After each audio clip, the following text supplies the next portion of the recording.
Hello, welcome back. Welcome back to Let's Talk NBA with Rick Manarino. Yes, the crazy NBA. What's going on there?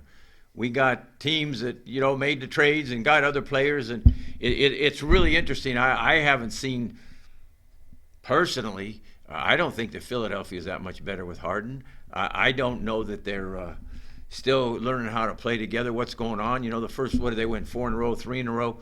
And they were, praising them as going to be the world champs. And then, they got beat up in a couple of games. But it's really interesting what I've seen on some of these teams, like guys that they didn't think would make that big of a difference at the trade deadline really have. And I'll give you the most glaring example of a trade at the deadline, picking up a player who's made the total difference.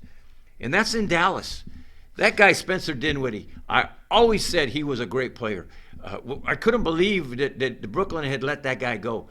And I would watch him, and I'd say, this Spencer Dinwiddie, and a lot of you probably don't even know who he is. It's even hard to say Dinwiddie, Spencer Dinwiddie. Look it up. Since he has gone to Dallas, I think maybe they lost one game. But what has happened there, it was such a shrewd pickup because he's replaced what Tim Hardaway Jr., who broke his foot and had surgery, what they lost in him, who was a very good player there in Dallas.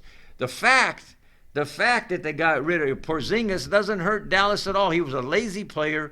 He got, shipped to Washington for Dinwiddie. This guy has been the difference. They do not miss Porzingis. And, of course, I don't know if Hardaway Jr. is going to be back this year, but he's a hard-working, good player. But, I mean, Porzingis was holding Dallas back. Now I'm watching Dallas, and I'm saying the way they're beating teams, and of course you got the great Luka Doncic. This is a really good basketball team.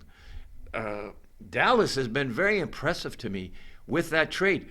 Another great trade people didn't realize, this kid White, who came from San Antonio. Boston picks up this kid. And he has been unbelievable. He has been the difference maker in Boston. Of course, they've got their stars, Jaylen Brown and Tatum and Horford, those kind of guys. And they brought, all you get people that really like NBA. They brought the guy Tice back who was with them, who's just a hard-working dude. So they bring back in Tice. They bring in this kid White. And again, Boston is one of those teams that those were missing pieces, that they're playing such great basketball. First of all, they're the number one defense in the NBA. Boston plays incredible defense. Boston, I'm telling you, went to Golden State last night and made Golden State look silly. Now, you had Klay Thompson in there. You had Draymond Green back. Curry hurt his foot in the first half or beginning of the third quarter, something like that. He didn't play the rest of the game. I don't think it's anything that serious. But Boston put it to him, and I've been watching Boston put it to teams. They have the great combination right now of leaders like Marcus Smart. That guy is such a leader, man. Every time he makes a three-pointer, I'm saying, how did he make that three-pointer? I never thought he was that good. That's smart. He continues to be the leader. He continues to be the heart and soul of that Boston team. And then you got Tatum and Brown and Horford, who's been around a long time, who's good. And some of those other guys that are playing, they got some good presence in the middle. They are a very good basketball team. Coupled with the fact that they play such good defense, Boston really plays good defense, and the pickups, like I say, Tyson, that kid White, it is a difference maker. So the two teams that I've seen that have been most affected in a positive manner by pickups, by picking up guys at the trade deadline, are definitely Dallas and Boston. And I know it might sound outlandish, but if they can both stay healthy, who knows if it's not going to be Dallas and Boston in the championship. One thing we know for sure, you all know it, I all know it, but they keep putting them on TV, they keep putting them on TNT, they keep putting them on ABC, they keep putting them on ESPN, and they keep losing, and they're a pitiful team, and they lose by double digits, big double digits every night. You all know who I'm talking about, the elephant in the room. I know you just said it. You all just said it. The Los Angeles weak-ass Lakers. Every night I watch, and then I watch the Lakers channel after the game, and they have an excuse. They got to turn it around. They've got to find it. They got to do this. They got to do that. Anthony Davis this. Anthony Davis that. LeBron's great. LeBron's making all the points. Well, I don't know if you guys have been watching the last couple games, but I think LeBron, he's a winner, and he plays hard every night, and he wants to win every night. And LeBron is one of the greatest players of all time. He's actually had a good year playing with a bunch of, what should I say, well-traveled players. You know, they'll say, oh, Carmelo has been good this year. Carmelo hasn't been good. He's up, he's down, he's all over. Yeah, he makes 13, 14 a night. The only good pickup the Lakers had all year is Monk. That kid has played well. He can shoot. He was a first-round draft choice that didn't really make it. The Lakers signed him, I think, for a minimum contract, $1.8 million. That kid Monk is a good ball player. You know, that THT, I thought he would come around and be a better player. He has not played well this year. They really miss the core of what they had. You know, the Caruso, the Kuzma, the PCP, KFC, KCP, whatever his name was, Katavious Caldwell Pope. Let me say his full name. They miss those guys. They also miss Harrell. They miss 4 really good players, and right now they have a weak team. Davis is going to be back. It is my opinion, and I'd like to get all your opinion. It is my opinion that the Lakers should not bring Anthony Davis back. They are 12 games under 500 in the number 9 spot. Probably will stay in the 9th spot because New Orleans has every chance to pass them out of the 10 to get the play-in game, but New Orleans is not doing anything. They continue to lose. That team there, I mean, they made some pickups and they got some ball players. They brought in the kid McCollum from Portland. He hasn't really made a difference in New Orleans. The first couple games he made a lot of points, but teams adjust. Talking about bad teams, Portland, what a terrible team. Portland, Sacramento, Orlando, Indiana, Detroit. There are so many bad teams in the NBA. Just check the games out and check the scores. I don't know how much you all watch NBA, but I watch it, and I like to watch it a lot of times on NBA TV, and they have the live look-ins in the games, and you get all the scores there and a lot of good analysis from a really great ex-athletes, ex-NBA guys. They got a good crew over there. They do a really good job at NBA TV. Check it out. I don't go as far as to buy League Pass because I don't want to watch every game. You know, every night you're going to see your local game, plus you're going to see games on, NBA TV or ESPN or TNT or TBS. You know, you're going to see all this stuff. So too much is too much, but there are really a lot of bad teams in the NBA. Lakers, pitiful. Anthony Davis, don't play anymore this year. You're not going to make it to the championship. You may win the play-in game, and you may win the round after that, but you will not win another round beyond that. You will not get in the final 8 teams. Believe me, it will not happen. The Lakers don't have it. LeBron's wearing himself out. I see a different LeBron this last week. Yeah, he scored that, 56 points. I see a different ball player. I don't know. I don't know. Phoenix continues to play well, but I listed a couple of teams here that I'm really impressed with right now. Boston is playing well. Memphis, that is a nice basketball team. They're probably not ready to win it all, but they're in the number 2 spot in the West. Phoenix is number 1. Memphis is number 2. Golden State number 3. I don't know. I don't think Golden State has enough this year. I really don't. Memphis is playing fantastic basketball. Phoenix without Chris Paul is just continuing to do well. Again, I like that Phoenix team. They play so hard. They brought in one of the Holiday brothers. And, you talk about another pickup. The 3 Holiday brothers, of course, the best one is Drew in Milwaukee, but he's got 2 other brothers that are very good players. What a proud family. What a good bunch of people. Never complain. They just play basketball. Kudos to their mother and father for three relevant players in the NBA. But Phoenix picks up his brother, Drew Holiday's brother, and he's made a difference there. He's playing really well. So there are teams that those trades at the deadline did really, really well. Again, I go back to Philadelphia. Embiid's great. He's going to win the MVP. I don't know if they're going to be good enough. Brooklyn, when Kyrie is playing, it's a different team with Durant in there. Kyrie made 60 the other night, 60 points. I mean, God darn, there's been some big numbers lately in the NBA. Trae Young had a big game. LeBron had a big game. These guys are going up to the 50s or very close to 50.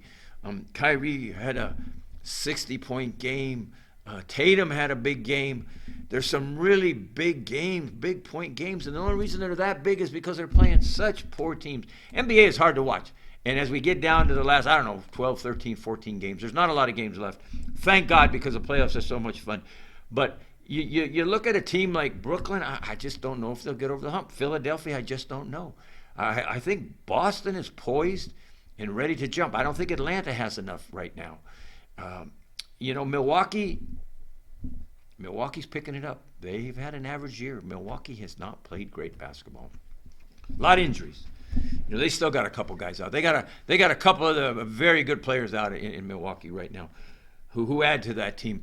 So right now watching it, I think personally, I don't know what the future is of Kyrie playing at home. Is New York going to lift that mandate and allow him to play without a vaccine? I don't know. It can be the difference in the NBA title.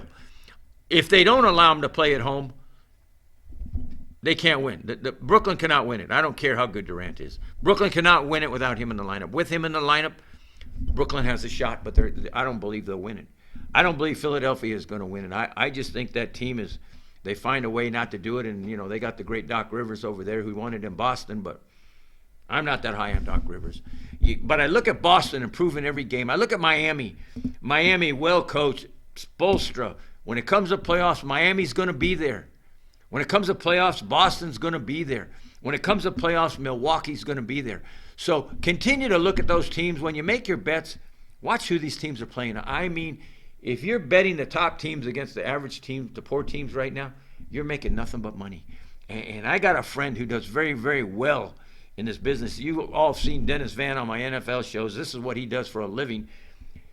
He has been taking these games and even given some games. I saw the other night he was 13 and a half points he was giving out and taking Minnesota, and they won by 25 or something. You look at the Lakers last night.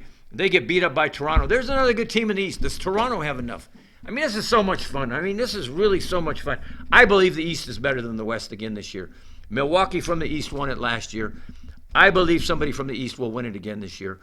Again, people are Phoenix. Phoenix is good. Phoenix is going to be there. Phoenix is still stinging from their loss last year to Milwaukee. So is Phoenix going to do it? Phoenix has a good team. Again, well coached. Monty Williams, great coach. Great coach. Can Phoenix do it in the West? If anybody's going to do it out of the West, I believe it's going to be Dallas or Phoenix. I really do believe it's going to be Dallas or Phoenix. Again, and you got other teams there. The Lakers are done. The poor Clippers. I don't know if any of you watched the Clippers. That is the hardest working basketball team in the NBA. I saw them lose a tough game last night against Toronto. A game that was very close at the end, and then Toronto took it because the Clippers don't have enough. They got their two stars out, and those are two stars. And the Clippers continue to play over 500 basketball. They continue to work hard. Tyronn Lue, God bless you. God bless you for how you've got that team to play hard. If you haven't watched the Clippers, they're in every game. They were in the game last night, and they end up losing, which is unfortunate. But the Clippers, if they can get there, I don't think Leonard's going to play this year. Paul George, he's got a hand, a wrist, fingers. I don't know what's wrong with the elbow, I guess it is. I don't know if he's going to be back. And how good is he going to be? Just like with the Lakers, how good are they going to be when Anthony Davis comes back with 10 games? Okay, the Lakers go out and they win 7 out of 10 with Anthony Davis back.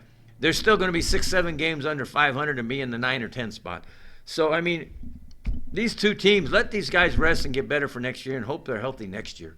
Because the Lakers and Clippers have no future without great players. And even with Anthony Davis with the Lakers, I don't see it. And even with the Clippers with Paul George, I don't see it. I see a team, and again, health has so much to do with it. Like the NFL, health has so much to do with it. I just think that, man, I just love the way Boston's playing. I love the way Minnesota's playing. They've won 9 out of 10 games. Karl Anthony Towns, the big cat as they call him, out of Kentucky. That kid's a good ball player, man. If you ain't had time to watch that Minnesota team, whoo! They got Russell, they got the kid Edwards, they got Towns. That's a nice basketball team in Minnesota. Nobody's giving them much of a chance, but that's a nice basketball team. Watch out. Memphis, again, well coached. It's interesting. The Boston head coach now and the Memphis head coach were both assistants to one of the best coaches ever, Greg Popovich. As you all know, Greg Popovich was the man, still is the man, the winningest coach of all time. But it's interesting. The head coach in Memphis and the head coach in Boston are both assistants for him, long-term assistants. That guy in Boston is such a better coach than what they had. And, of course, the main guy they had got kicked upstairs and Danny Ainge retired. I saw him at Kevin Garnett's jersey retirement the other night. By the way, I watched that jersey retirement for Kevin Garnett the other night after the Boston game. Man, that guy was a beast. Sometimes you forget how good Kevin Garnett is. And I hope you all got to see him. If you haven't, go back and watch some tapes. That guy was a real deal, man. Kevin Garnett, I see you. I see you, brother. You're the real deal, and you're a cool cat also. Beyond being a great basketball player, talks very well. Kevin Garnett is a cool cat and a great basketball player, but the fury that he brought, one of the most ferocious people in the game, guys like him and Kobe Bryant, ferocious, Shaq. Those were ferocious players. Karl Malone, ferocious players that just went out there and won and didn't put up with the BS, and whoever was on the floor, and they found a way to be the best. LeBron's ferocious. I feel just so sorry for LeBron right now. He's got nobody around him. These guys are really poor, and man, LeBron has played so well. To be the age that LeBron is, and a lot of people that haven't played sports don't realize what it takes at 37 years old to be that good, to be in the MVP race, going to finish top 5. People don't get what it takes at 37. He's had an outstanding year, and LeBron has been great, and he plays ferociously all the time. He just doesn't have a supporting cast. And again, Anthony Davis, don't attempt to come back. You're not going to win the title this year, and I don't want you to get hurt again. But, it's like another team playing well is Toronto. I don't think they have enough. I don't know if Minnesota has enough. I don't know if Memphis has enough. I think Boston has enough to win it. I think Milwaukee has enough to win it. Brooklyn with Kyrie has enough to win it. Miami has enough to win it if Jimmy Butler's head's in the game. I just haven't seen a lot of greatness from Jimmy Butler this year. That kid Hero, that Tyler Hero in Miami has just been fantastic this year. He's been really one of their better players when he got healthy. And Hero has done really, really, really well in Miami this year. And of course the big man Adebayo in the middle, he's a bad man. He plays well all the time. But Hero and Adebayo, if you can get Butler rolling and you can get Duncan Robinson to make some threes. Duncan Robinson hasn't had a good year this year like he had in the playoffs. Those are, four really key players to that team. So, we're going to see what happens. We're going to see what happens over there. And I think Miami's going to make a good run. I look at a team like Miami, Boston, Philly's going to be in there, but it's going to be tough.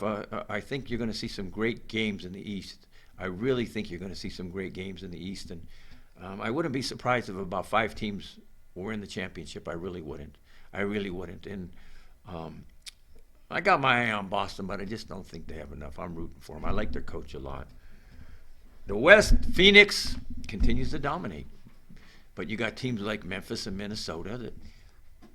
Are they going to be there? You got a team like Golden State. I mean, they look so good before the All-Star break. What has happened in Golden State? Can any of you call in, get a hold of me, and tell me what has happened in Golden State? What am I missing? They were so good before the All-Star break. I think that since the All-Star break, I think they've lost, I don't know, I think they've lost more than they've won, I'll tell you that, and it's by a decent margin. And Golden State is getting beat. They took a good beating last night, and I was really surprised. Boston really handed it to them bad. And is Golden State tired? Is Clay coming back? The dynamic isn't right. Is Draymond coming back? The dynamic isn't right. Are they not playing Poole enough? Poole was the starter until Clay came back. Now Klay Thompson has come back. The Poole comes off the bench, who was, after Curry, was their star all year. Poole isn't the same player, though he's still great, but he comes off the bench. Shouldn't Poole be starting? I don't know. So I don't know what's going on in Golden State. I really don't. Capable team. They're not playing like a capable team right now. Are they going to turn it around in the next 10, 12 games? We'll see. But Phoenix has been good all year, consistent all year. Chris Paul will be back from that broken thumb in a couple weeks, and they've added Holiday to that team. So I just think that Cameron Johnson will be back. He got hurt. Cameron Payne's a nice little player playing in Chris Paul's spot. He's such a hard player. I don't know if you've seen Cameron Payne, but he plays well. Anyways, this is fun right now. We got a couple more weeks, and then we'll get into playoffs. And I like doing Let's Talk NBA for playoffs. One of the things I did want to mention to you all, I'm looking for a co-host. I had my friend Jack here with me for a couple years, and his business career changed, and he got into another industry, and he's doing really well there. And I wish my friend Jack a lot of good luck because we've done some great shows together. I'm on my own. I'm going solo. I like it. I'm capable. I know what I'm talking about. But it's nice to have another face up here. We may want to, bring in a female analyst to work with me. That would be great for my co-host. I'm looking for somebody. So continue to like this show. Continue to share it. Continue to comment on it. If any of you out there seriously would like to be interested in being my co-host, get a hold of us. Get a hold of Mr. John Styles at WWDBTV, or you can call me directly. My phone number is 702-378-3374. Again, that's 702-378-3374. Hit me up with a text. Tell me you want to be my co-host. I am open for it. And I might do somebody's Zoom, somebody that's not here in the West. This is a lot of fun here. This is a great studio. This is well run by John Styles and his production team. We're the real deal here. We may not be have the popularity of ESPN and TNT and TBS and some of these spots yet, but we're getting there. I think our show is as relevant as anybody's. I watch these guys that they line up every Wednesday night at ESPN, and I'm not going to mention their names, but that's just a bunch of ego strokes fighting for which ego is going to win it that night. I don't like the show. I don't really watch it. I think that ESPN got rid of Rachel Nichols because of some improprieties. That's their business. Rachel Nichols was the best of the best. Rachel, I know you're out there. Maybe you want to be my co-host, Rachel. Rachel Nichols. Yep, had to do what you had to do, ESPN, but you don't have anybody at that whole NBA setup that's better than Rachel Nichols. I hope this gets to her, by the way. I always respected the jump and the interviews that Rachel did. Rachel was one of the best. I'm sorry for what happened. We all make mistakes. I believe that ESPN should have given her a break, and in that whole situation with Maria Taylor. Maria Taylor's gone on and doing what she does over there at NBC, and I won't comment on that. But I want to tell you, Rachel Nichols was the best. I look up to you. If you want to have some fun and be my co-host, we'll blow this show up and we'll get better than all of them, and we'll go back to network television, maybe at CBS. But thanks for watching. Thanks for letting me spout off and talk. I'm always going to talk and have plenty to talk about. But please, please, please, please like our show. Comment on it. Share it. Watch it. Audience keeps growing. We're ready to go to the big time. I think this is big time. If you saw our studio, this beautiful set here. Look at the beautiful set. We do a good job here. We're ready to go. We're ready to go to the big dance. They consider us the little dance, but the message is not better than ours. So, come and join us. Rachel, I need a co-host. Hope you get this. God bless. Thanks for watching. Talk to you soon. Let's talk NBA. A lot to talk about. Go Boston. Go Memphis. Go Minnesota. Go Dallas. Go Toronto. Those are my favorite teams. We already see Milwaukee win it. Watch Memphis. Unbelievable. Watch Minnesota. Unbelievable. Great players. And, of course, Phoenix just keeps winning. It may be a foregone conclusion. Phoenix is probably going to win it all. God bless. We'll talk next week. Love you. Bye.